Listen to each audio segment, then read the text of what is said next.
Welcome back to the Nerd Nest today, everybody. I'm Bill. We've got Rich and Carrie and Bob. Rich, what's going on, man? Not too much, man. Playing video games. It's like 2 or 3 weeks in a row now that I've been really able to play video games, and I'm happy to report it and can't wait to talk about them. Yeah, same. We've got a lot of really great games to talk about. Carrie, I have not seen you in ages. Yeah. What have you been up to, man? Just nonstop work all over the place, and I have actually just sunk in 40 hours into Starfield. I just like been plowing through it, especially since they have that new rover update, which should have been there when the game launched because it's like way better, and it's like not even good. Like there's hopefully more to come forward, but that's what I've been doing, just a bunch of work and actually playing video games, and then doing some YouTube stuff on the side.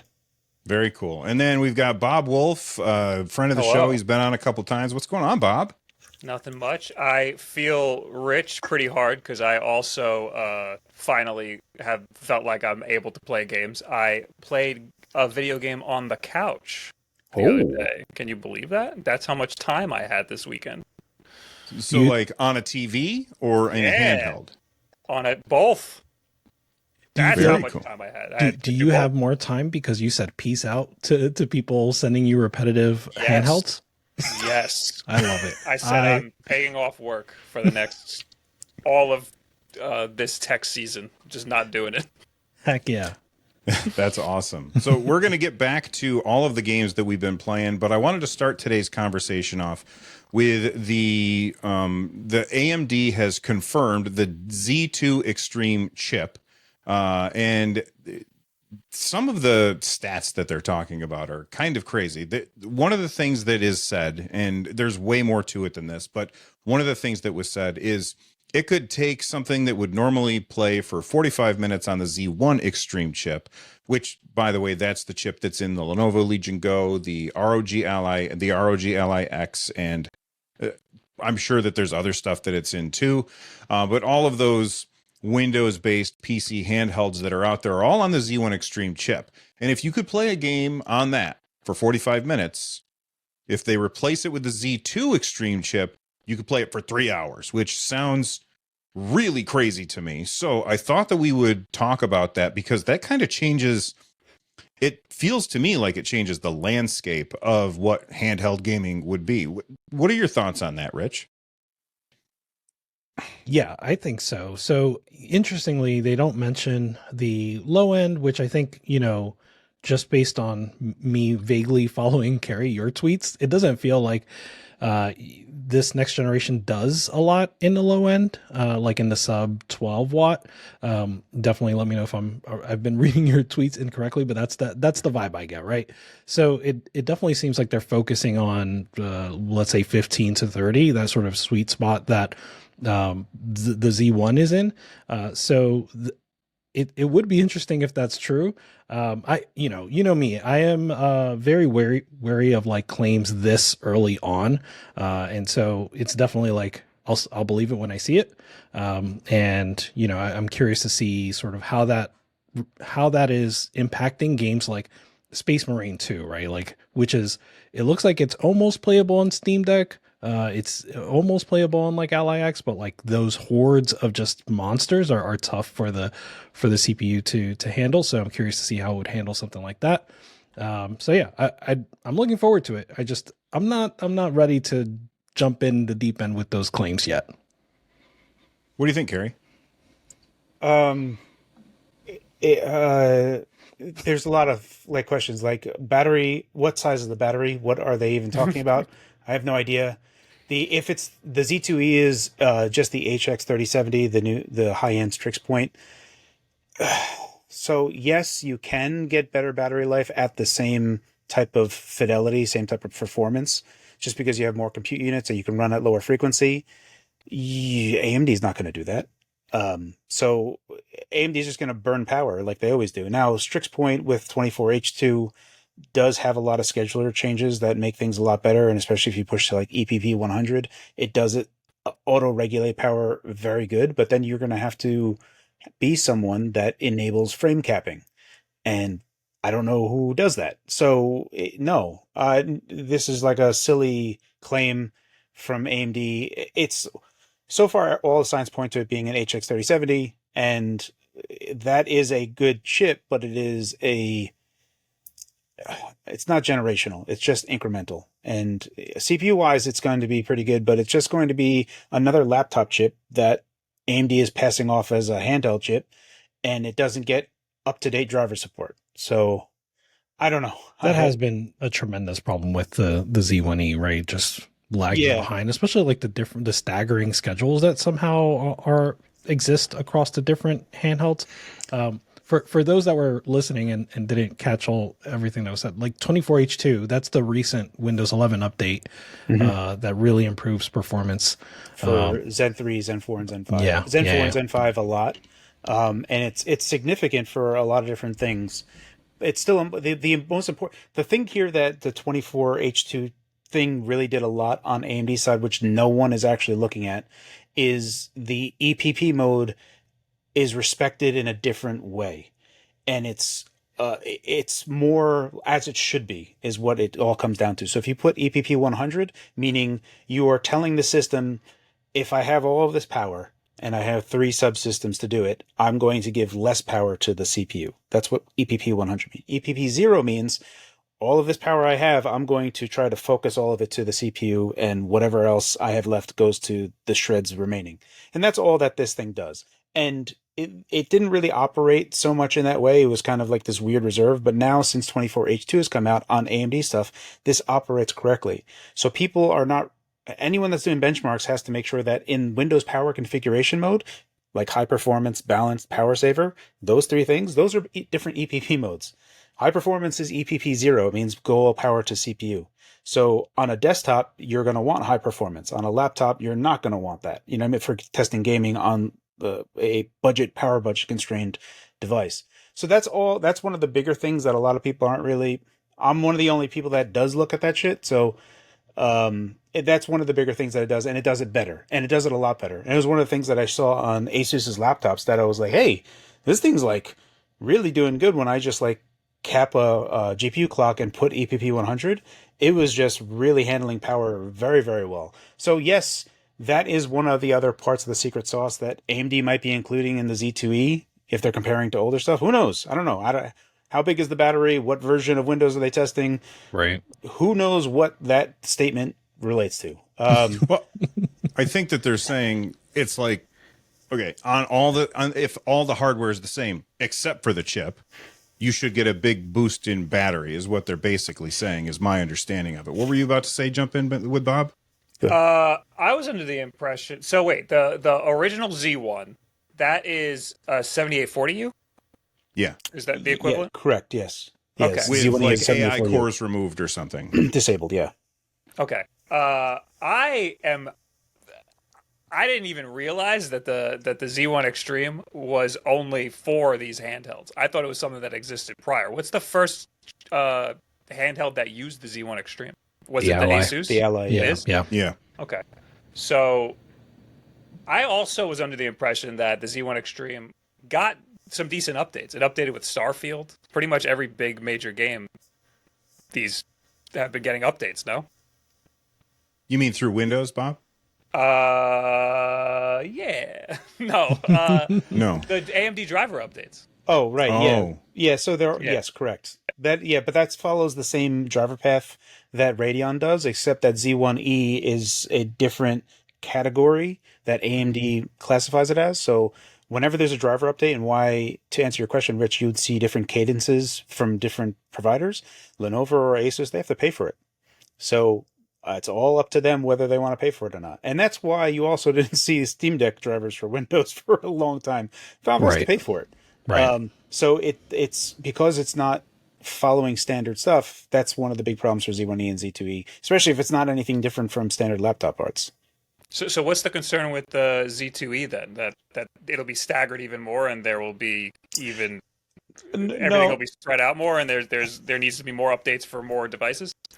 So it would have different cadences based on whatever company is going to pay for the drivers, is just the general concern.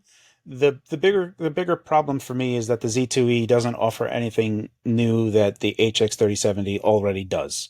So it is just a laptop part that AMD is just slapping a new name on and making it worse. and just sending it out there. So And it's going to require even more drivers. It's going to require different drivers than the current. It's basically the same set, but they can't give you the same set unless someone pays you for a set up to a current date. So whenever you see like someone on the boutique handhelds that are like have a 7840U, they're going to have monthly updates like they always get, and they're going to have a Starfield driver update. But if Asus or Lenovo doesn't pay for it, you're just going to be like sitting behind going, man, I wish those guys would sure pay for that driver update. I'd really like to have that. Or even like AFMF2, right? Like the new AMD's Fluid Motion frames. They have the newer version that came out there. And that ties into FSR 3.x, 3.2, whatever the hell you want to call it. So there's like a whole bunch of stuff that AMD is doing in the background that ties into their driver set that you can't get on the Z1E and the Z2E unless someone, updates it. So you're always behind. So the boutiques benefit from someone else a bigger company having paid for those driver updates earlier on. It's just general AMD stuff at that point. It's just a laptop part. So you're saying if they use the laptop part and just call it the laptop part, then there'll be broader compatibility. Yeah, because everything will have been paid for by somebody at some point. Yeah, so it's like 6 and 1, 6 and 1.5 dozen of the other. Let's say ostensibly the Z1E and the Z2E as a chip are less expensive to the company that's making them. They have to be, right? Like, why would you choose those otherwise? So then you're trying to balance, okay, well, I'm paying less for this chip, but then I got to pay for drivers. And at what point do these two things meet? And you never want to exceed the cost of the drivers that you're paying for, because then you could have just got the full fat chip to begin with and not have all this crap. So, yeah, I don't know. It's a problem. I saw some people, I'm going to call them rumors, but I think it's just rampant speculation that Valve was going to try and base their next Vango chipset off AMD stuff because the battery savings were great. But I'm not buying that. I feel like Valve is going to continue to work with AMD to try and get custom stuff. I think that's the better way for sure. That is a thing that I hope I sent that stupid email to Gabe. He hasn't replied. The Z2E by itself is not a bad chip for Valve, insofar as that Valve already pays for their own Linux driver, RADV, and that is compatible with that. So Valve is already doing all the driver work themselves that they update all the time on Linux side. So for them, this is nothing. They don't care if they don't have to pay for drivers because they're already doing that. So the Z2E fits inside of what Valve wants to do a little bit nicer, but all of those CPU cores, the CPU core cluster, the core complex that they have is way too much for a gaming handheld. We just don't need all of them, and they're not helpful. And I would rather just have like 5 Zen 5 E cores, Zen 5 C cores, which are their E cores, Intel E core equivalents, and just a big honking GPU. But I don't know. It's like you're buying.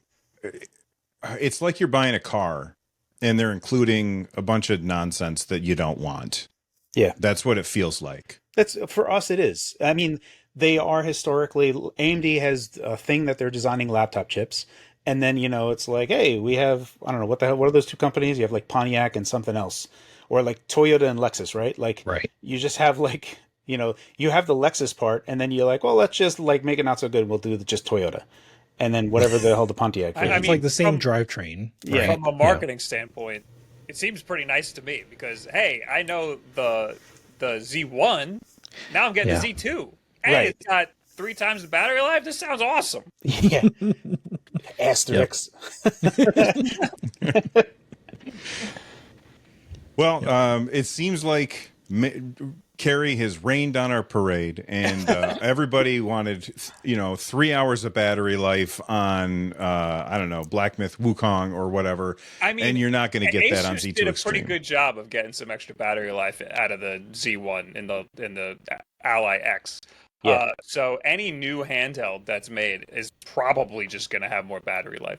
So this made me excited for whatever new handheld they make. Maybe they should have just put the laptop SoC in there, but regardless, they're doing it this way, and there's going to be some great videos in the next year. Absolutely. Sure. And I hope they stick with like the just the bigger capacity, right? I hope they I hope they do have increased battery life, just, efficiency, but have that 80 watt hour capacity. And that's such a, we were actually talking about this when I went to Taipei, and I was like, just put a 99 watt hour in there. And the guy was like, well, there's the TSA limit. I was like, it's 99 watt hour. He's like, yeah, but you also have a phone with you, and it's a combined amount. And I was like, no, it isn't. Oh. It's separate devices. And he goes, no, it's a combined amount. So we started looking it up, and I don't know where we're going to net out on that, but that's the reason why they settled at 80 watt hour, was because if you were going through a plane, you needed to, if they, someone were to stop you, how many batteries you got on you, sir? Let's start adding these up. I definitely have so many batteries. Yeah, exactly. Yeah, for sure. TSA doesn't care. Rude. Yeah. So, I think as long as it's 99 watt hour, the TSA would just be like, okay, well, that's under our limit, so go on through. We know what that's like. And then you also look at MacBooks that also approach that battery capacity. So, absolutely. MacBook, phone, friggin' Ally X, all of my stupid little Ambernicks, every single one of them that's ever come out. Correct. So, I'm going to go over.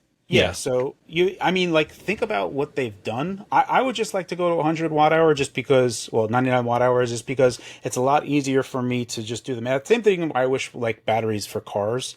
My batteries on my car is 77.4 kilowatt hour. And I'm like, why can't this just be 100 so that I could just do the easy math when I'm driving? Because it tells me how many, what my average kilowatt hour per mile is. And I have to do stupid math in my head. I'm like, 77. Wait. It can't just tell you how far you can drive? It can, but it's a guesstimator, right? It only tells you it's the same thing for Windows laptops, right? If you're doing something, the battery meter is you have 8 hours, you have 2 hours, you have 8 hours, you know what I mean? Yeah, mine dropped the other day from 30 miles to 1. And I was like, whoa, I am blocks away. Am I going to make it? Yeah, so, that's the type of stuff that I always just keep in my head. That's interesting. I hadn't thought about that. One thing, when I read this, I was like, oh, that's great, because that means that they don't have to put an 80 watt hour battery in this thing, and we can make it lighter, but it seems like we still want that 80 watt hour battery. I'm not going back. If they can put an 80 watt hour battery and it's as light as it is, I want the Steam Deck 2 to also have an 80 watt hour battery. I need to get 3 hours out of my big budget games at least. There's no room for 45 minutes anymore. Dude, it's I've been playing Ratchet and Clank when I went to Disney World over a month ago. I actually played Ratchet and Clank on the Ally X, and it was just super nice. I was just not caring about the battery at all because I knew it just had juice. But to your point, Bill, I should have wore a different shirt. I have Do You Even Handheld, bro?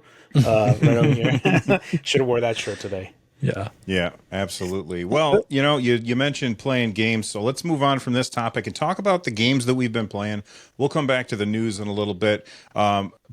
Rich, I know that you and I both played Astrobot, and I want to hold on to Astrobot for a little bit. Start us off with what you've been playing, man, except for Astrobot.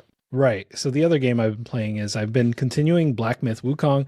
So I think last week when we met, I had already finished chapter 1, and at this point I finished chapter 2. So hopefully in about 4 more episodes, I'll be done with the game. So chapter 2 dragged a little bit compared to chapter 1, but it was still the final boss was entertaining. And there was the one boss that I told you about where he's just drinking from a pool of blood before you actually fight him. So this is badass. So mostly it was pretty good. There were some dry spots in there, and I just, I was ready for it to continue and get to the next big boss. I think the problem was that in chapter 1, it's boss after boss after boss after boss. But in chapter 2, there's these longer gaps. And I mentioned last week, the enemies in between just aren't as exciting as the actual bosses. So I kind of wanted to stick to that. But now I'm on chapter 3 and it's like an ice world. I'm excited about this one. So Ice World. I always love Ice Worlds. Right? It's fun. Do you slide around a little bit, or is it just not yet? Skinned? Not yet. Yeah, it's just aesthetic. And the enemies are different. So they're more cold focused enemies, so that's fun too. Very cool. Yeah. Carrie, you said you've been playing a bunch of Starfield? Yeah, so very quickly, I did play Wukong for a brief hot second. I was playing on my PC with my 4090. I had to peel away from it. This is launch day, and there was just so much sharpening happening on the hair. Like he has so much hair Yeah. that it was just so distracting. Every time I was looking, I was like, okay, I know that there was an update and things got better. And there's ways that you can deal with the sharpening, but I'm going to give that game a little bit more time to bake. Yeah, for the record, I don't think they addressed that in the patch, but I will say, because you brought it up, I forgot the patch does address performance, and it plays much better on handhelds and in general now. So like the traversal stutter seems to be pretty much gone. I heard a lot of good stuff about that. So I'm just going to let that bake a little bit more. I have started playing Starfield just because of I said, the rover update's there. Let me go check out what that's like. And they feel like there's like a lot of little incremental improvements all over the place. But the rover is like something that should have been there day one. And it's very like bare bones right now. It's like you have just like a little car that doesn't have a bunch on it. And I feel like they're going to go in the same direction that they went in their Starships, where you can do the Starship builder, but maybe hopefully the rover builder. And you run out of boost so fast, and it feels like you're going so slow when you run out of boost. Like he's just taking off, and every rock in your way stops you hard. So you need to like just boost up, where you're like a jetpack up and boost around stuff. And it's a lot of fun. There's a lot of times, especially on low gravity planets, where you'll just like hit a jump and just soar for a while, and it's really awesome. That got me right back into the game. And it's really unfortunate because Starfield has a whole bunch of things early on in the game that really slow you down. Like vendors don't have a bunch of credits, so you can't sell things very fast, and you can't like build out a ship early on. Like you can't do a lot of cool stuff early on. And only in like the late stage stuff, when you get like, you can get the abilities to do your jetpack mods and stuff, and you get like the heavy booster where you can like fly really far up. And it just makes traversal way better. And it's just like, man, you guys really should have just let people have that earlier on, because it has it just completely changed my opinion of the game. And one of the big things I had about Starfield is like, man, why there's like loading everywhere. Like I walk 5 steps and I like, go into an elevator, let me load. Let me just go on my ship, let me load. And I'm just like, goodness gracious. And then because I have the jetpack, I've just been jetpacking everywhere. There's a part in Neon where you're like in a nightclub, and you can go into an elevator that gets you to the second floor, and it's a loading screen. Or you can just jetpack up there, and there's no loading screen. And I'm like, why is there a loading screen? Like, you guys didn't even need to have a loading screen. I just jumped up. Like, there was a quest marker in the elevator, and I just jumped up to the second thing and went bloop, and it just changed. And I was like, why are you... What in the world is going on? You're like a speedrunner. Yeah, apparently. Right. But like there's like lots of little things. Even like on the main Jemison, the first big city that you go to, you have to go through like a train to get like another plot where there's just another loading screen. You don't have to go through that train. You could just like fly down and just keep going. And you don't need to load anything. There doesn't need to be a loading screen, and they just put loading screens in weird places. Like in Jemison, there's like lots of shops where you can just go and start shopping with people, and then randomly you go into a shop and it'll just open up and load into the shop. And I'm like, what are you guys doing? Like, this just seems completely arbitrary. And I feel like that slowness and all the loading really made people like lean heavy on like, man, they're really pushing this engine to the limits. Like, this game is just too big for it. And in reality, the engine handles a whole bunch and doesn't need to load a whole bunch of things. Like, you could, like for Skyrim and Fallout, all of the loading is like upper level, lower level, and that's pretty much it. Or go into something and come out. So there's like a fewer layers, right? But in Starfield, it's like lower level, upper level, ship, outer space, another galaxy, right? Like there's like 5 levels of loading, and all of that becomes like, man, I'm just like going through like menus and stuff and just trying to get around, and it feels slow and cumbersome. But the new update and like just the level that I was like level 20 when I stopped playing, and going back in it with the rover and stuff, everything was just so much faster, and I can just get stuff done. And thankfully I was on like a right talent tree that I had a bunch of stuff. But yeah, I'm like super enjoying. I'm level 65 right now. So I've just literally been 4 days straight just playing through Starfield, and I really like it. I'm looking forward to the DLC that's coming up, which I wasn't really planning on playing, but now I think I will. So yeah, I'm really enjoying Starfield. So I'm curious about the loading. Like, I wonder if by going into the elevator and triggering a loading screen, that's when they populate the room that you're going to walk into with like wheels of cheese or whatever the space equivalent is from Skyrim in this. Like, I would love to see an experiment where you do your little jetpack up to the next floor and check all the goddamn drawers, and then reload your save and go through the elevator and see if everything's the same, because I can't think of a reason why they would do that. The only reason that I can think of, like, there is no real reason for an elevator. They could have had stairs. But no, like I've done quests and talked to people and avoided the elevator entirely, and nothing tripped up. Like there's like there is no. There's two things in Starfield that are not possible. There is one new thing that they added into it that was like never possible in Skyrim or Fallout, and that was ladders. And now you can climb up ladders in Bethesda games, which is like, oh man, that's all you did was ladders. So when you get into a train, it's like a loading scene. You see the train just kind of like whatever, but you can't get into a vehicle that's like NPC driven or whatever without a whole bunch of weird physics stuff happening. So the rover update is, I think, pretty significant because that's a big departure from what Bethesda stuff can normally handle. And I would say that it defaults to like a kind of a crappy racer type of steering configuration. If you go into the options, it says steer the way you look, but it's like Halo. So you just like look and press up to like, have it like auto navigate wherever you're looking, which I prefer. So I don't know, there's like significant things, but the elevator is, they don't have a means for you to get into an elevator and literally move an object up and open up doors for you to get out. That's never been possible in Bethesda games, or like a train. And you look at the like Fallout New Vegas, right? Like the train that it was in, it was like a person with a head of a train. And that was like the whole like joke for a while, right? Right. Yeah. So that was like a hack that they did, and they didn't want to do that. So yeah, that's basically what it comes down to. But yeah, it's a lot of fun. I'm really enjoying it. So, Bob, you've been playing a game that I wanted to like. It's definitely a game that I want to play, but I'm waiting for a sale. Oh yeah, everybody is doing that, and I think that's a good idea. Did you spend the extra $100 whatever to play early for Star Wars? I refuse. I am one of those that will never do that. I think that that's a horrible practice, and I am putting my foot down. I'm voting with my wallet. I think that that's really dumb. I think saying a game like, you're basically saying play it early, but the game, that's not early. That's when the game releases. The game's just releasing for extra money.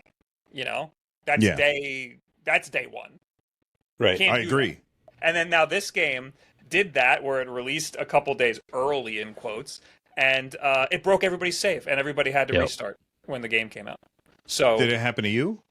No, you didn't have that because you didn't buy it early. Right. I got it like later. I got it like way after it came out, like a week maybe, or a couple days after it came out. I don't know why. I think I just didn't have the time when it launched. But also, I refuse to play it early if I'm going to have to pay for it. Correct. Yeah.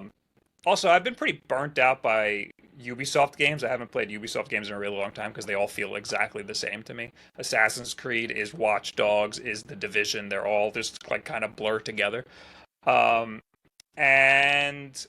I don't know why I decided to have this one be my first Ubisoft game in a really long time. I think I was just excited for a Star Wars game.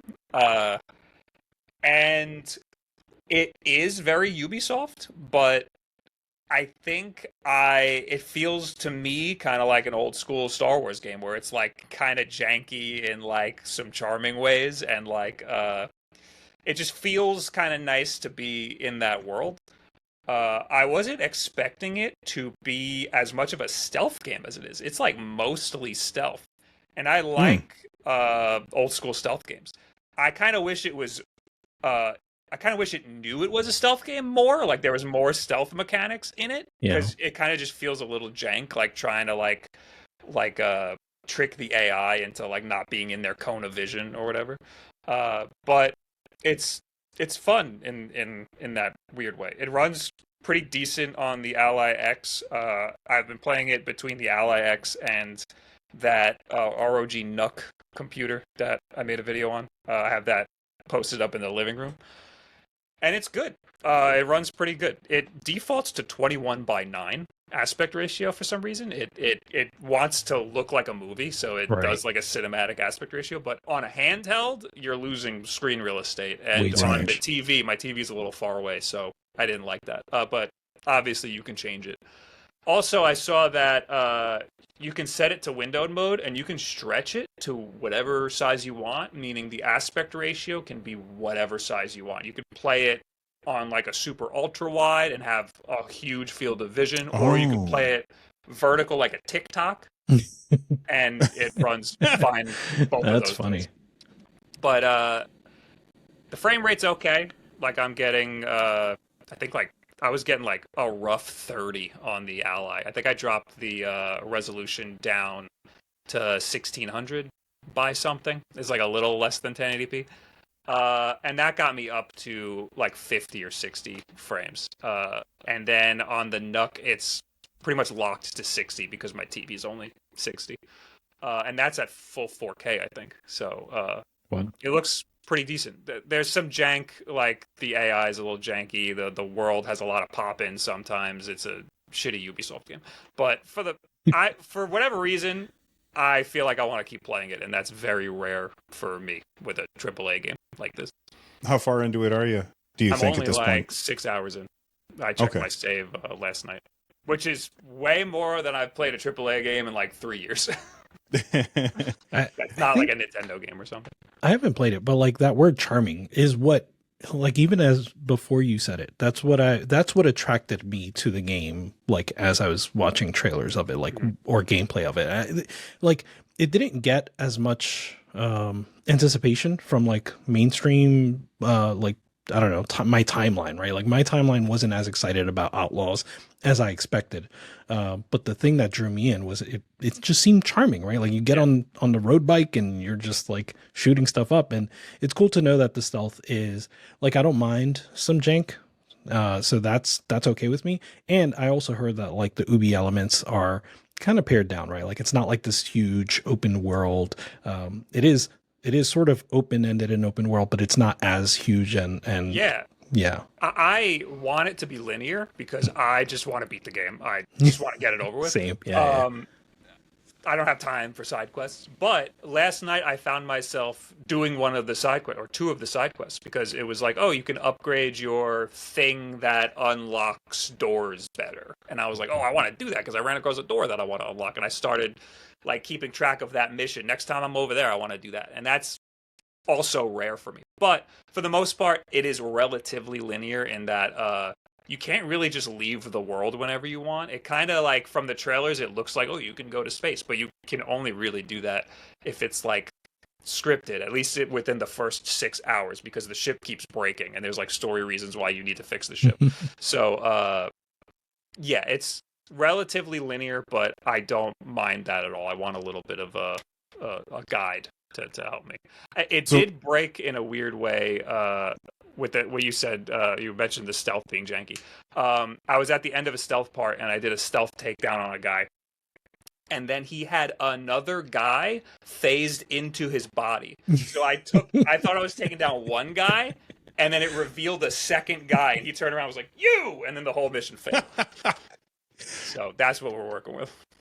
When you play in that 6 hours, like how many different places did you go to, or was that just all on one planet the whole time? So you start off on one planet. I mean, it's the first planet, so I don't think that's a spoiler. It's Cantobite from the second. Yeah, the casino planet. Yeah, right. Everybody's least favorite planet, but right. But it was fun. You start off in like the slums of Cantobite, so it's kind of cool. And then you pretty much immediately leave that, do some bullshit, and then you end up on this other planet. And I've been on that planet for like 4 or 5 hours. And then I left it for like a little bit and then came right back. But when you left that planet, you didn't have like, I can go to this planet or this planet or this planet. It was just like, your next place is this planet. Correct. It was very linear in that way. I think it eventually opens up, but I am not holding my breath and also don't really care. Like I like having like one main goal and I want to beeline it for that one main goal. Also, like, that doesn't sound Ubisoft to me. Yeah. The story isn't that great. It's pretty bland. I have no attachment to any of these characters. But again, for whatever reason, I want to keep playing it because I think I just like being in Star Wars. That's fair. Yeah. All right. I've been playing Castlevania Dominus Collection, which is 3 games that were originally released on the DS. I've been playing them on my Steam Deck, and it's actually the perfect place to play it because if you've never I can't remember which one I'm playing. Dawn of Sorrow, I think, is the one that I'm playing through right now.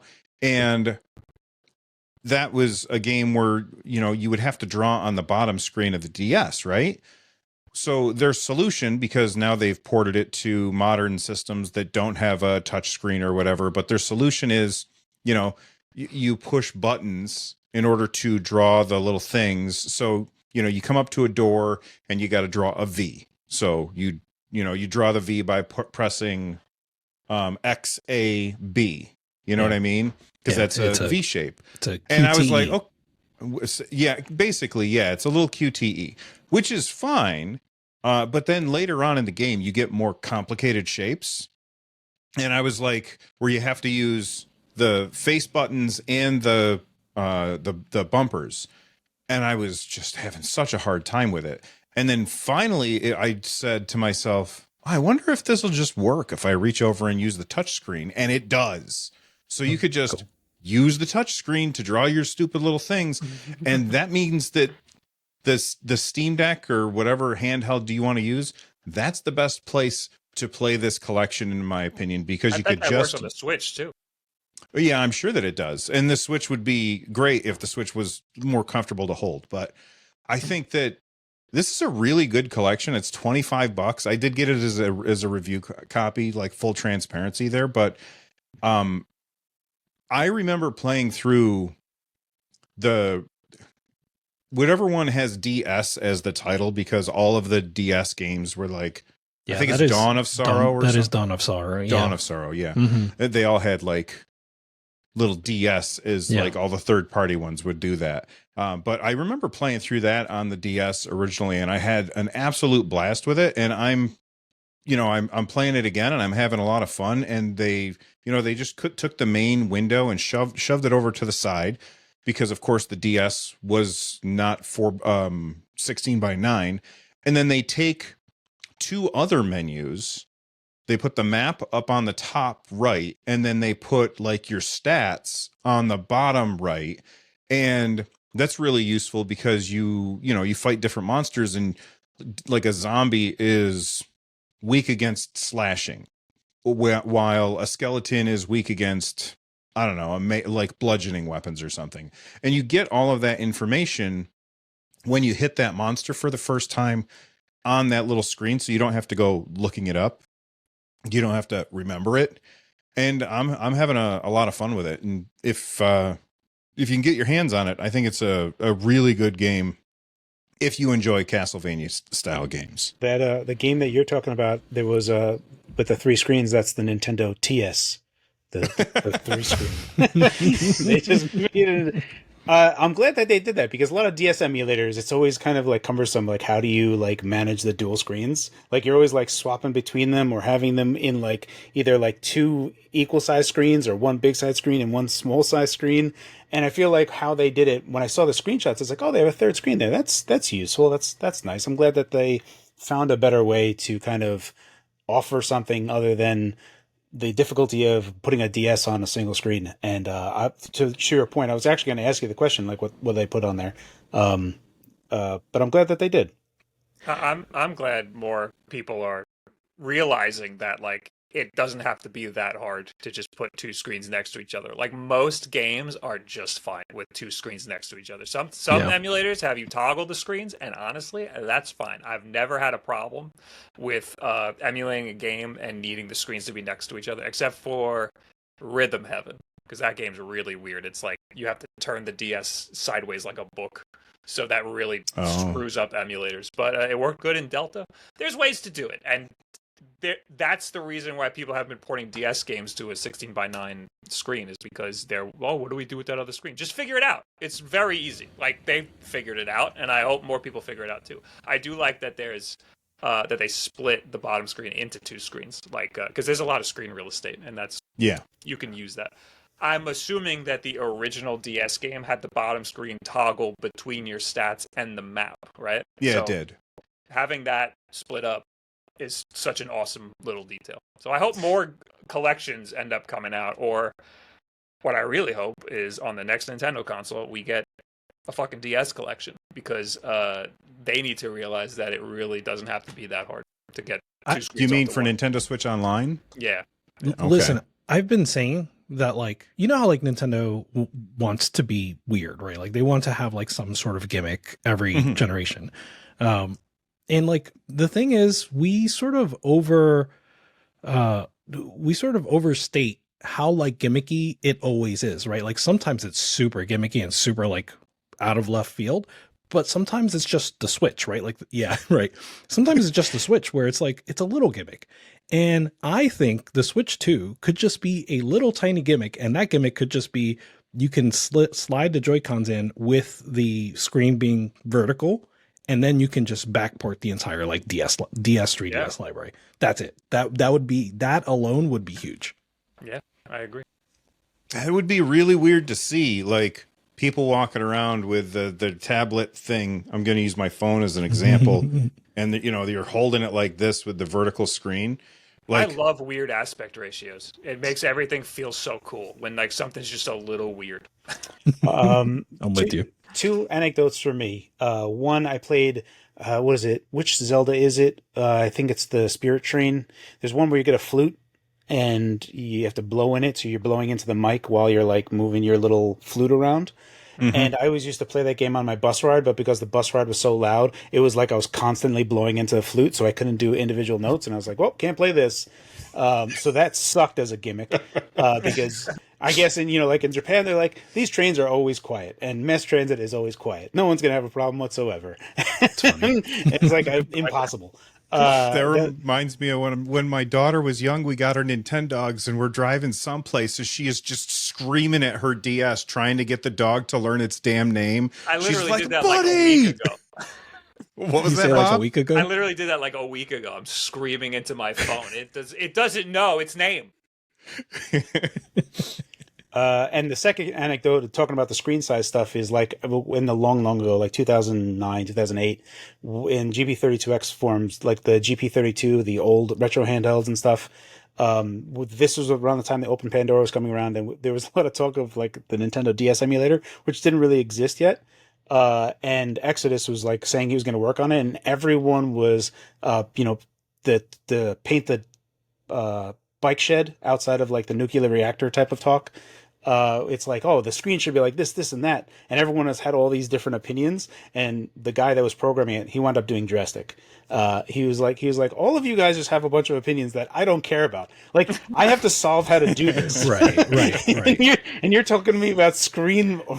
So it was always like a joke. And I think when Drastic first came out, he had like a bunch of different crazy implementations. But yeah, it's, fun stuff. Right. Drastic on an Ambernick is so easy. It's just the shoulder buttons, just swap the screens. It's awesome. Right, yeah. Bob, a video that I would like to see you do is where you take your Lenovo Legion Go, you turn it sideways, and you play Star Wars like a TikTok. Hey, that's a good idea. I'm saying. I've done not attached, but I've played your game, Bill, the pinball game, Demon's Tilt. Oh, okay. On the Legion Go vertical with the Joy-Cons, and I've played like a vertical shmup with the Joy-Cons. Not the Joy-Cons, the Legion Strike controller. The Joy-Con. Yeah, the Joy-Cons. They're just Joy-Cons. They're just Joy-Cons. Joy-Cons, yep. Yep. So definitely do that with the TikTok Outlaws. That'd be great. Very cool. Bob, you also have been playing Valorant. Anything to share there? Or is it just more of the same? Just more of the same. It's the same game that's been out for how many years, and I just play that all the time. It's a problem. All right. But Deadlock, that's new. So I played a little bit of that. That's rough. It's like people love it, and the bones are there, and I understand why people are excited about it. It's basically just Overwatch with MOBA elements to it. So it's like very complicated, and if you've never played either of those types of games, you could be lost pretty quickly. The UI is confusing. Things are like grayed out when you can actually press them. So it takes a while to get into it. And my whole team was just bitching about how we were losing. So I was like, dude, I'm over here trying to figure out what button does what. Like, of course we're losing. Like, give me a sec. Yeah. Also, it's technically rough because my monitor is 4K, and playing a game like that, I probably don't want to play it in 4K. So I lowered the resolution in the middle of the game, and it broke everything. So I turned it back to 4K. And then it broke in a way where I couldn't vertically aim anymore, or it made it really hard to move the mouse up and down, but I can move it left to right. It was really weird. That's strange. And the frame rate's bad. So it's rough. I can see that it could eventually become a good game, and maybe I need better teammates that won't yell at me when I'm trying to figure it out. But that just sounds like MOBA. I think that's the entire MOBA experience. Yeah. I think maybe it's just not for me, but it's cool how complex the game can get with all of the different all the different characters, all of the different abilities that they all have. You can upgrade the abilities in the middle of the game. There's shops in the level that you're playing on that you can go to and upgrade your character along the way. And then there's the different objectives in the same map, all while you're trying to fight the other team. It's very complicated. So that sounds cool, but it needs a lot of work, obviously. It's like not anywhere close to finished. Not ready to pull you away from Valorant yet. No, not at all. I think they need to like take it offline for like a long time, and then put it back up like a year later. It's kind of like some other game that got taken down recently.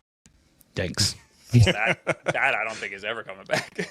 Yeah, we'll talk about that a little bit later.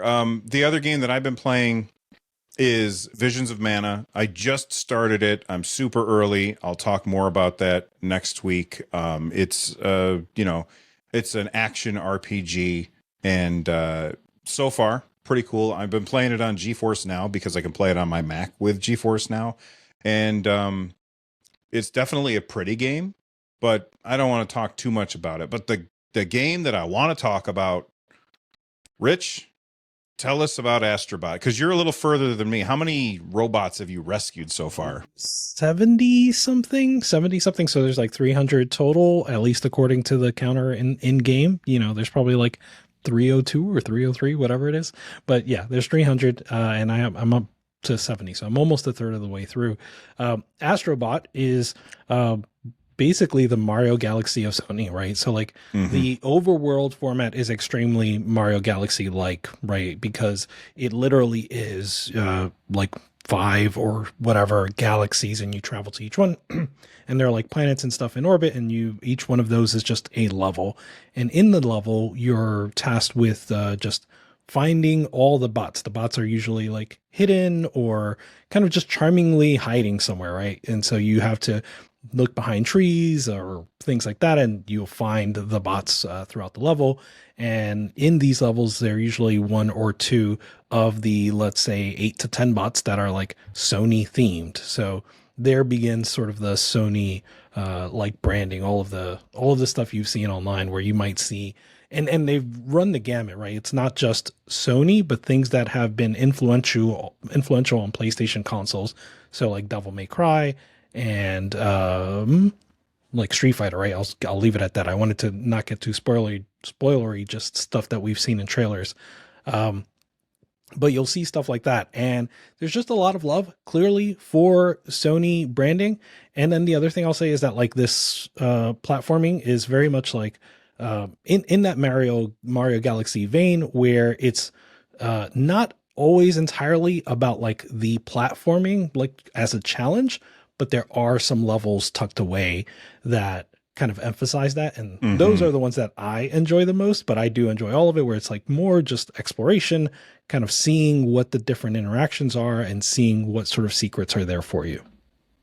Yeah. Like, I mean, you talk about a celebration of everything PlayStation, because like I got to a series of levels that are all just based on the triangle button. Like that's Those are the best the ones. series of levels, and oh my god, they were really tough and they were really fun. I ended up I have a DualSense Edge, and so what I ended up doing is I set up the back paddles so that one of them was jump and the other one was attack, and that let me do the jumps while I'm controlling my my thumbstick to keep the camera like pointed down, which made it so much easier. But it's like every single time I go into a new level, they have some kind of, this is something that Nintendo is incredibly good at with Mario, is you go into a new level and they're like, here's a brand new mechanic that you haven't used yet, and you may or may not only use it on this level, and you go through and you master that mechanic, and then you don't have it anymore when you leave and you get to the next one and there's a new mechanic that they teach you. Honestly, I feel like this, if you had shown this to me and I didn't know anything about it, I would have said, "Oh, Nintendo made this." It feels like a Mario game. It is so damn good. I was wrong. I'm actually a little bit ahead of you now. I'm at like 90 little robots, and Nice. I've had done 2 boss fights. Both boss fights have been amazing. This is absolutely going to be nominated for Game of the Year, and it might win it. I don't know if it's my favorite Game of the Year, but I'm in love with this game. And the controller is so integrated into the experience, where you're flying by tilting, and like the little robots go into the little compartment of like this, the trackpad compartment, and they hide in there, and you could feel as you're running across different materials, they feel different in your hands as you're running over this stuff. It feels like the kind of game that Nintendo would put out, and we'd be like, oh, this is what Nintendo is good at. And that's what it feels like. And I showed it to my wife. She doesn't play games. And I showed it to her, and she goes, she started playing for just a little bit, and then she started pushing the D-pad, and he turns around and starts waving at her, and she goes, "Oh, sweet Jesus, that's fun." It's moments like that over and over and over. This game is gonna do numbers. Yeah. I'm What starting else? it tonight. You're starting it tonight, Bob? Yeah, I haven't touched it yet. I'm excited to get it. I liked Astro's Playroom, the tech demo. So. Yeah, Playroom I loved. I absolutely loved Playroom. I played it initially on when PS5 came out. I think that's my favorite PS5 game. Yeah, Astro's I Playroom. like not sarcastically, when it came out, I was like, "This is amazing," and this is like a good reason to own a PS5. And I know a lot of people dismiss that, but it is what I feel to be like, just a great game. And then Astrobot's come out. I've seen lots of different stuff. There's like some boss that I saw of like placed, and it looked fantastic. And I'm fighting to not buy the game because I'd rather get it physical, and I'd rather get it cheaper. But I don't know if I'm going to hold. Like, I'm playing Starfield right now. Maybe I'll go to Ragnarok for PC like later this month. I would just like to buy it physical and buy it for a little bit cheaper. But I'm being sorely tempted to pick it up. Yeah. I think you should buy it. Yeah, I said this in the Discord. I have PSN money just sitting around. I've had PSN money sitting since PS3 days. I had $150, and then I spent like $40 on Horizon, the VR game, when it went on sale for Christmas last year. I bought that, and I just have money that's sitting in there. So I probably should, but I do want the physical version.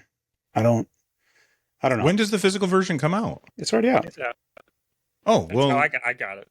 what are you waiting for? He just wants it a little cheaper.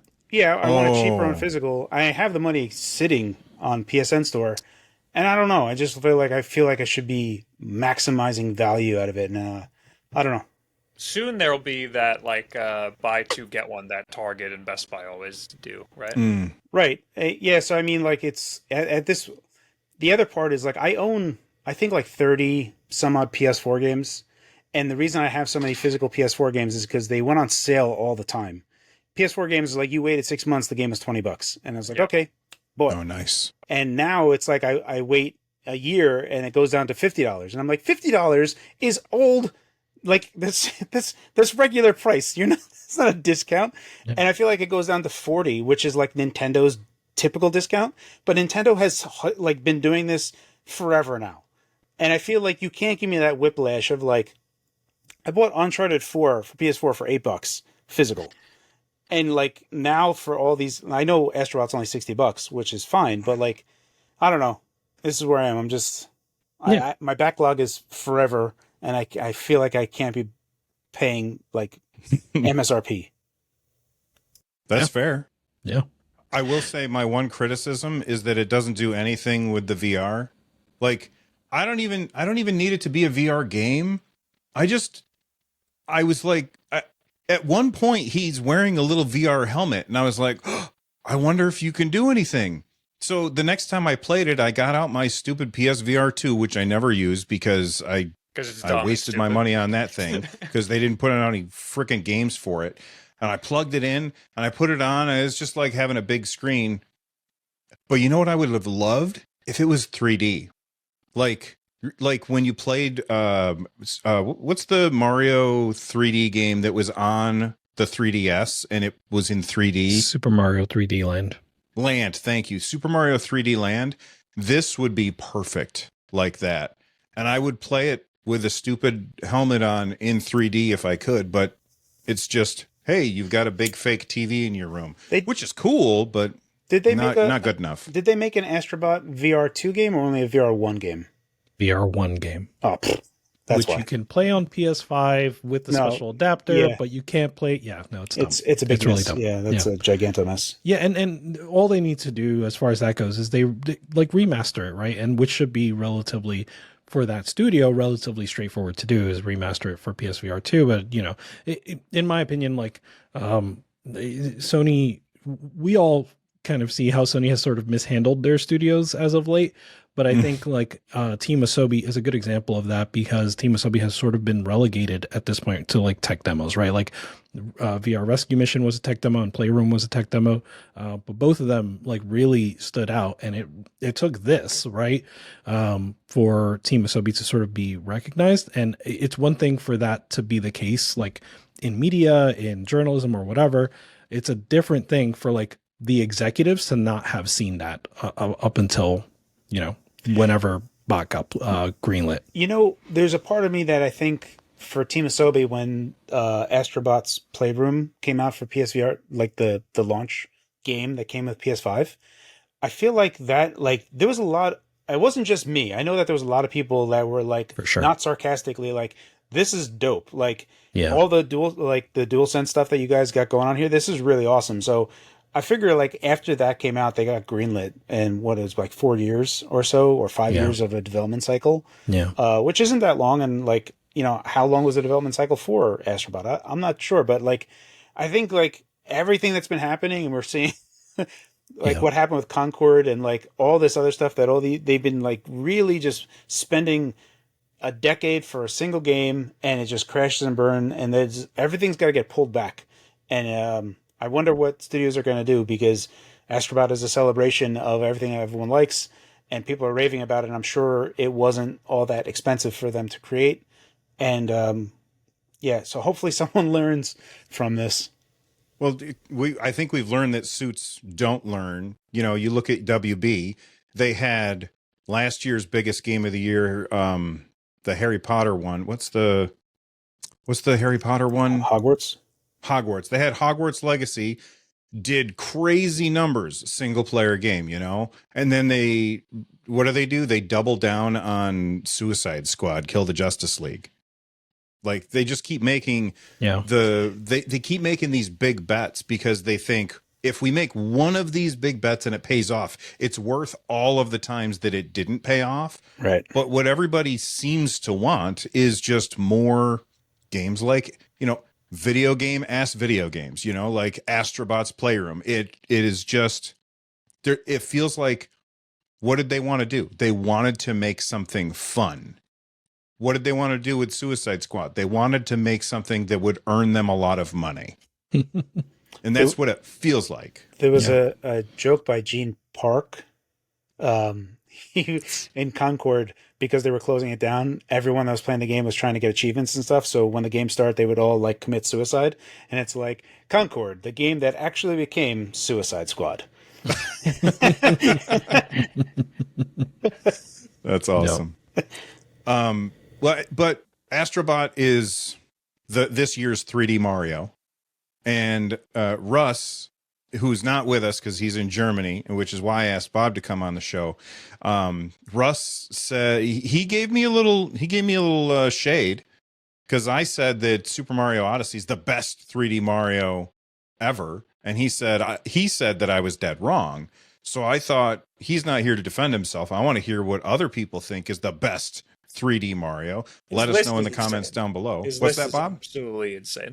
It confuses me. Talk us through it. The list Talk that us he through has what? here. He said the list is insane. Russ's list is insane. Okay. Absolutely bonkers. First was Mario Galaxy. Fine, people love that game. I'm not gonna, give them shit for liking that game. I don't think it's my favorite, but I understand why it's people's favorites. 3D World as the second one. As number 2, we're going for 3D World. And you're gonna be mad at me. And then 3 is Odyssey. Odyssey might be my favorite. 4 is 64. Then he throws a Jack and Daxter game in there. I don't know if he's being silly or funny, or if this all of a sudden turned into like a platformer thing. I'm very upset and confused. And then he even puts Super Mario Sunshine on there. He's leaving some games out, isn't he? I mean, if we include 3D Land, right? Which we probably should. 3D Land 1 and 2. Galaxy 2, which I think he said he hasn't played. Galaxy 2. Yeah, no. What else? Bowser's Fury is one of the best ones, I think. Yeah. Yeah. Number 1 for me is Mario 64. Yeah. I love Mario 64, but I don't think it's like... I understand its flaws. I understand why it's rough to jump into for somebody who maybe hasn't played it. It for sure, there's definitely that. Like Chrono Trigger is hard for me to play through without fast forward. I can't play through Chrono Trigger anymore without just fast forwarding through a bunch of stuff that I already know.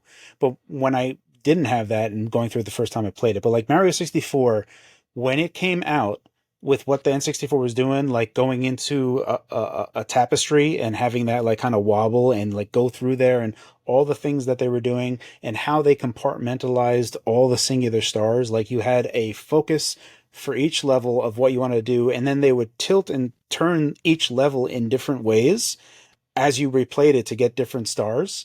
And each star felt like monumental. It was like, okay, that orientation, that version of this world is beat now. And Odyssey is along the same lines as Mario 64, except they did the same thing that they did in Breath of the Wild with the Korok seeds, where it's quantity over quality. And they had so many moons that you can get in Odyssey that you were literally just buying them in every store of every world. And buying a moon is not, it's just a transaction. It's a thing that just... I pressed a button, I got a moon, and that's not a thing. Or just like going around, oh, there's sparkly land. Well, it's like getting the coins. It's like getting all of the coins in a level. You have to get enough coins to buy the moon. I just don't think that the moon should be as like just a throwaway as that. Like a star is not something you just throw away. It's a thing it's a goal that you get to. A goal in no game is go to a store and buy the goal. And that's like, it was just watered down to me. I still really love Odyssey a lot because of all the stuff that you can do, and like Kid Chameleon type of stuff where you can throw your hat and like zoom into them. That's super awesome.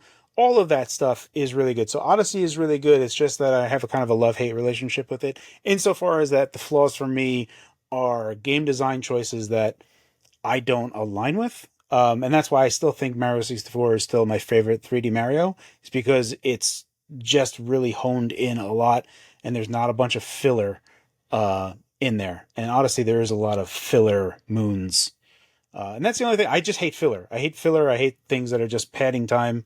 I never want to watch filler. If there's an anime that has filler, I'm just like, what is this? What am I doing?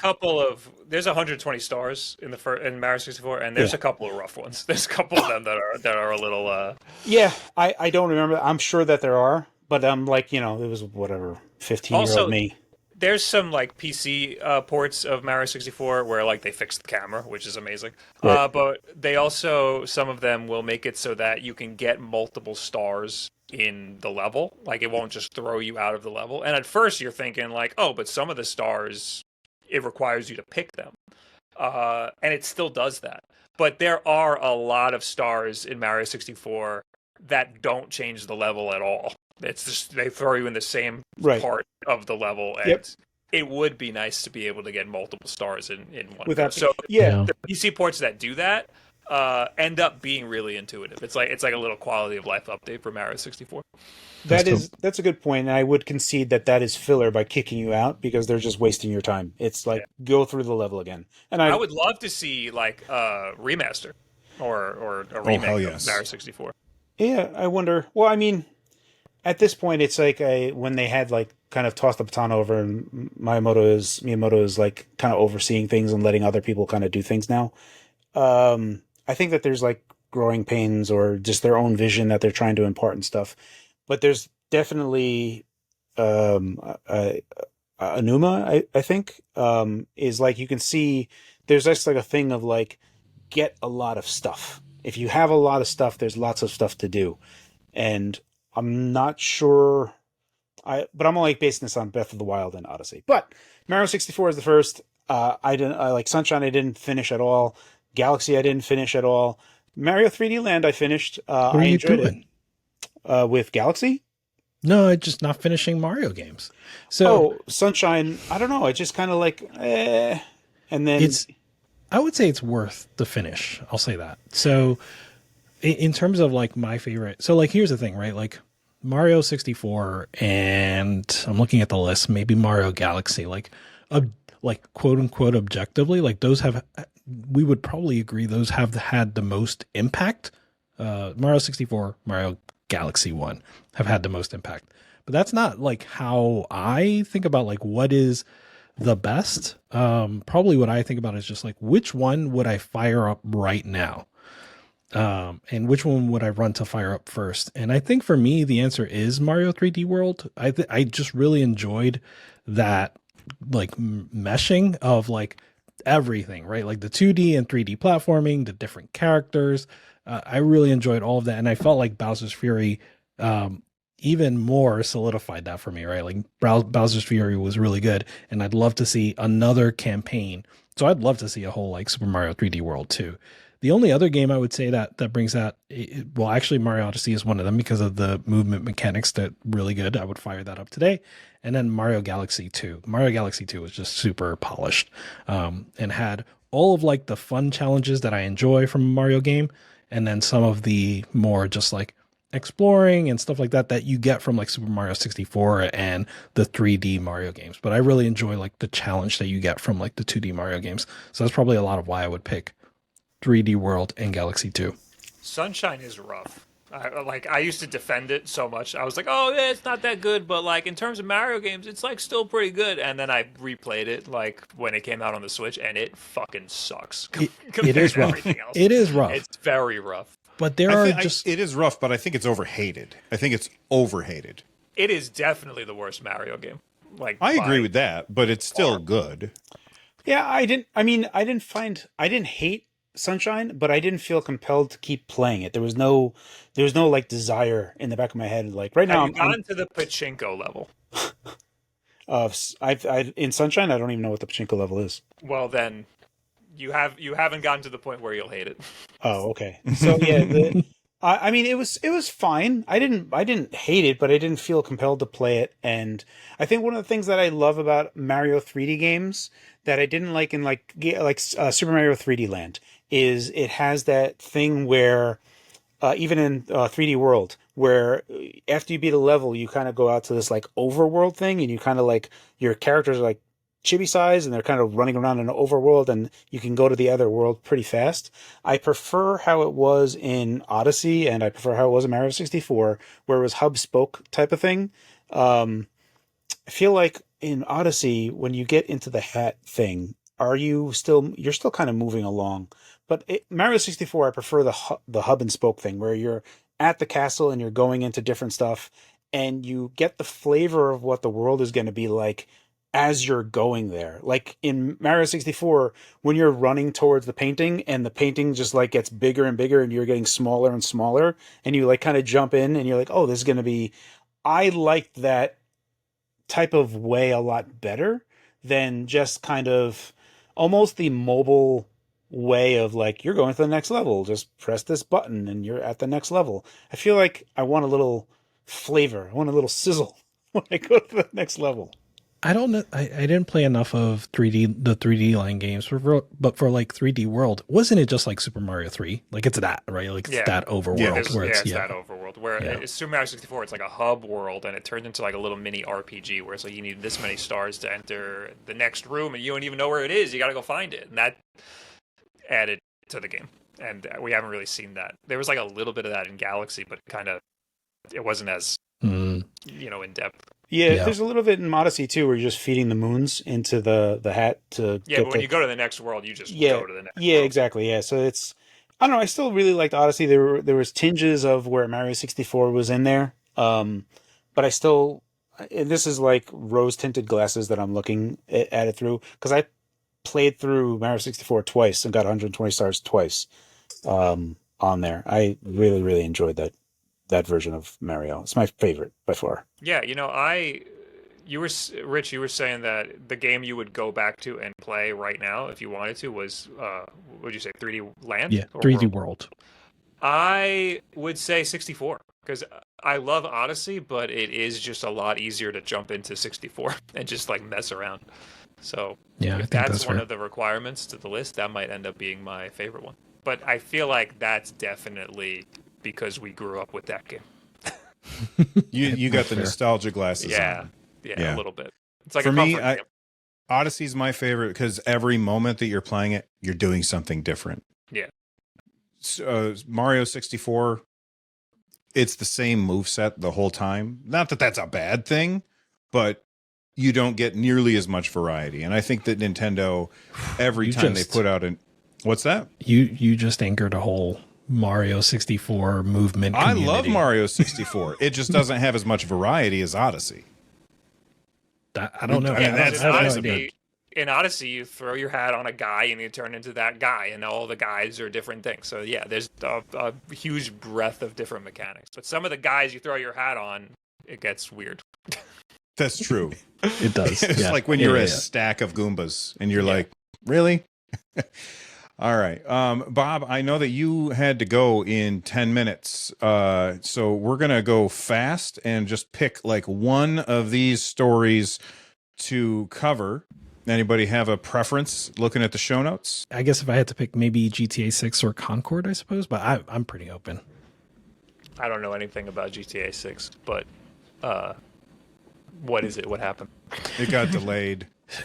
Or rumors that it's delayed. Allegedly. Yeah. Internal delays don't count for me because those happen all the time and we never know about them, and we shouldn't know about them because they're not ready to release the game. I think, like it's not a delay if they've not announced a date, right? Exactly. Agreed. I think the thing to take away from this, if it is true, is that number one, the new release window is mid 2026, so it's still almost 2 years off. Yeah. And then according to this, again, allegedly, the PC will come 12 to 18 months after launch. So real quick, the reason I'm saying allegedly is because I've never seen this account. This is from an account called Bill's. Something Liam? Yeah, Bill's Y Liam GTA, and it just seems to be a GTA account. But however, in his on his profile, he does say that he's spoken to Jason Schreier, and Jason Schreier will be reporting on this probably as early as tomorrow. So maybe by the time this video goes live, Jason Schreier will have already. Yeah, Jason replied. He said, way too many people interpreting this as, quote, Jason says there's no delay, end quote, when all I said is that I never said anything about commenting on it. So maybe he won't be commenting on it. But if he... It sounds like he knows something, at the very least. It does sound like Jason knows something. So this sounds like a lot of hullabaloo right now.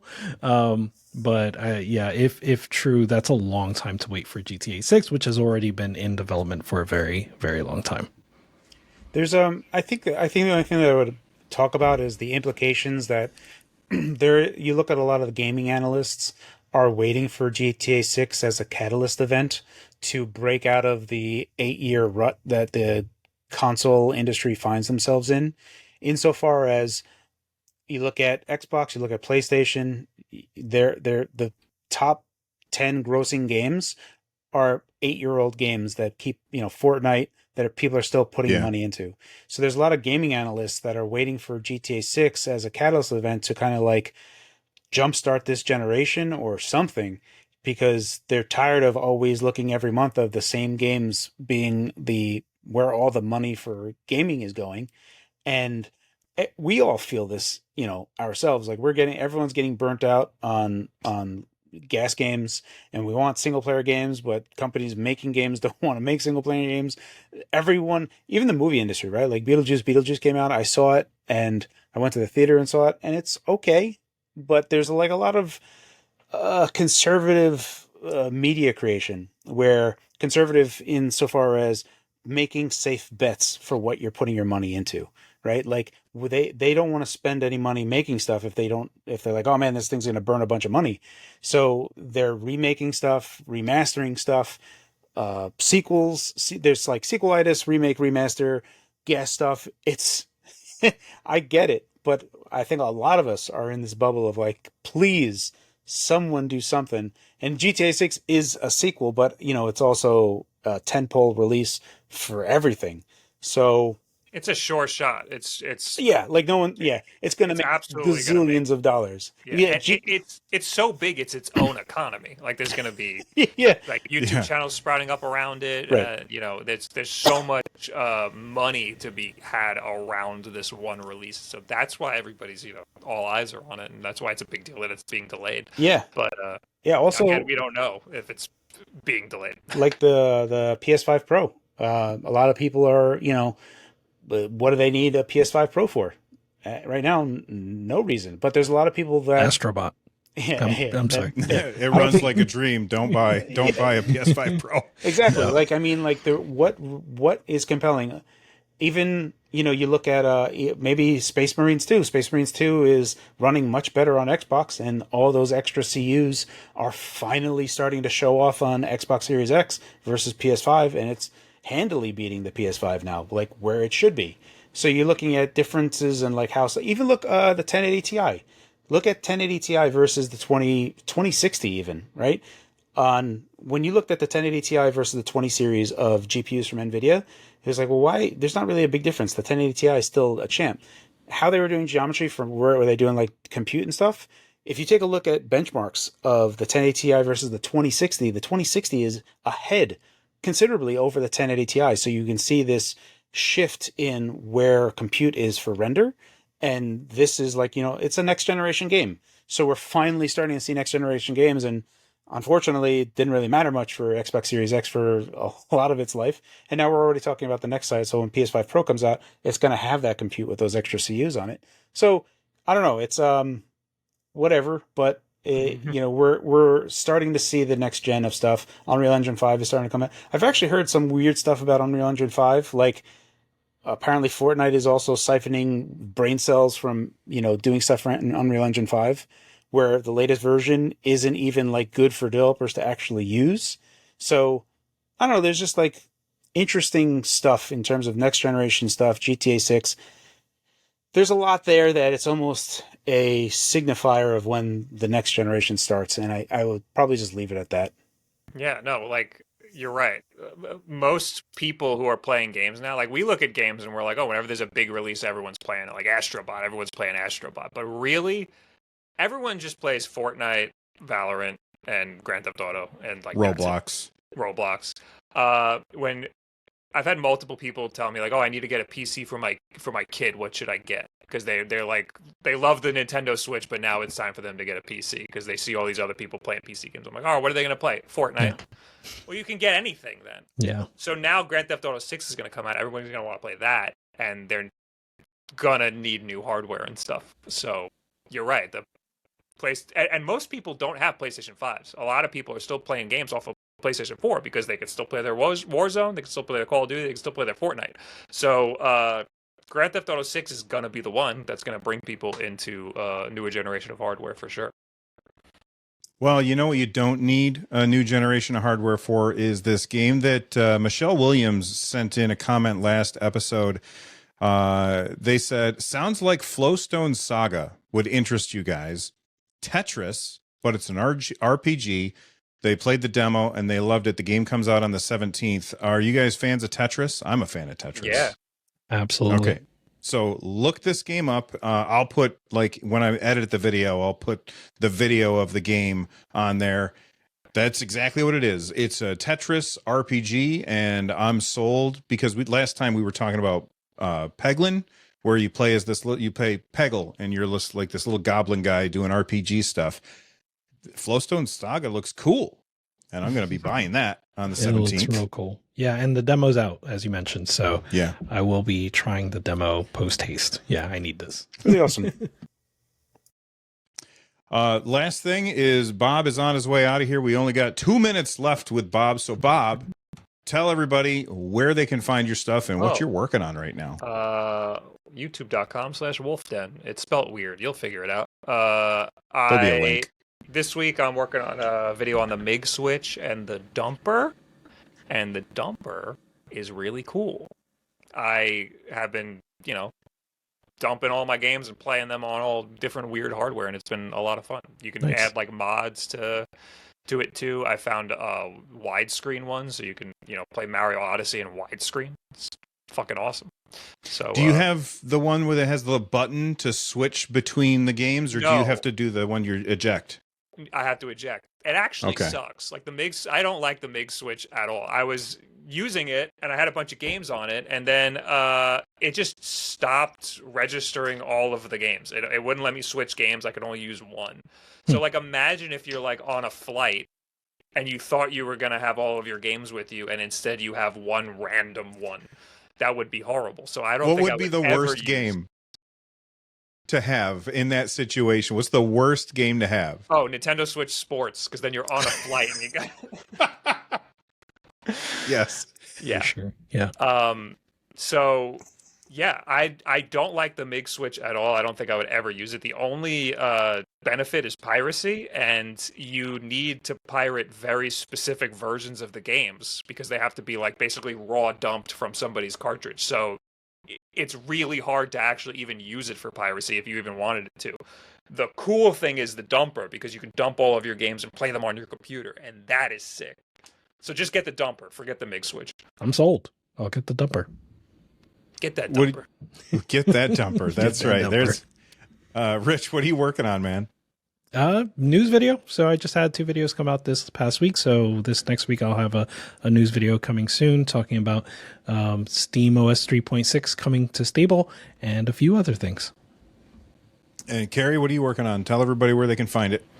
So it's YouTube The Fox, and I am Ace Magic asked me if I wanted to review their dual screen laptop, and it goes side to side.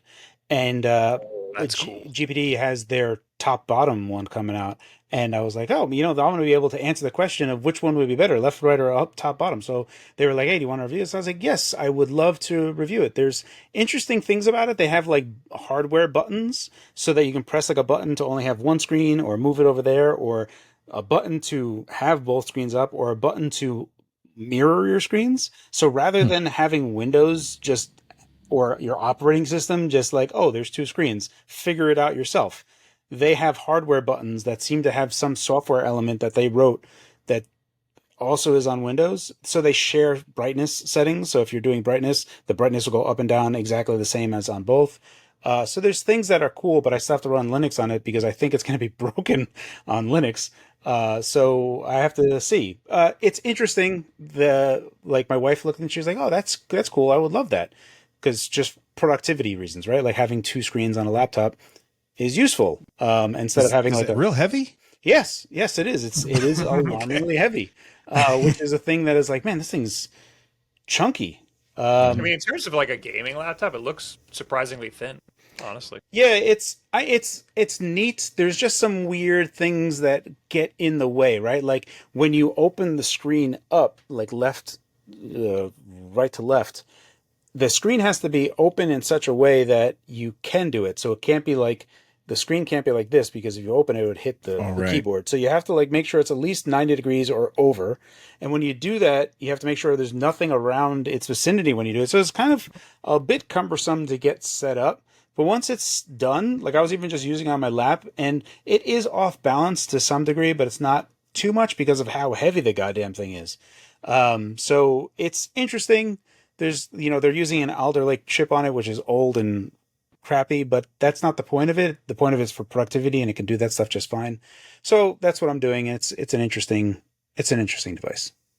As a bunch of people who have YouTube channels, I'm sure that we've all received many emails about those laptop extra screens. And I have a laptop and I always just reply, I don't have a laptop. Don't email me anymore.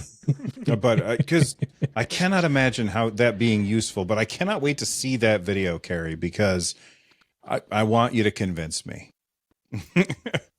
You're talking Same. about like the USB-C portable monitor ones, right? Yeah, just to have an extra screen on a Well, laptop. you have a like, MacBook, right? Yeah, I have a MacBook. iPad. It's the sickest thing. It just Oh, is it I second gave screen? my iPad to my wife, so I guess I'm Oh. beat. you're screwed. Never mind. Take one of those then. One of the emails. Yeah, maybe. I don't think so. I think that what would happen is I would use it for 5 minutes, and then I would say, "Yep, never using that again. It was cool, but I'm never going to use I it." don't need it. Yeah. Anything that's portable or an accessory that is not attached to the device, I wouldn't use it. Like telescopic controllers, I never take with me. So having the second monitor bolted onto the laptop means that it has to come with the laptop all the time.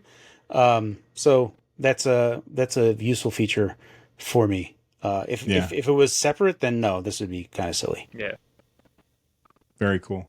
Well, that's going to do it for this episode of the NerdNest podcast. You guys could have been anywhere, but you decided to hang out with us for an hour and a half. So make sure that you subscribe to all of these guys' channels, and thank you for watching. Stay rad, everybody. See ya. Bye.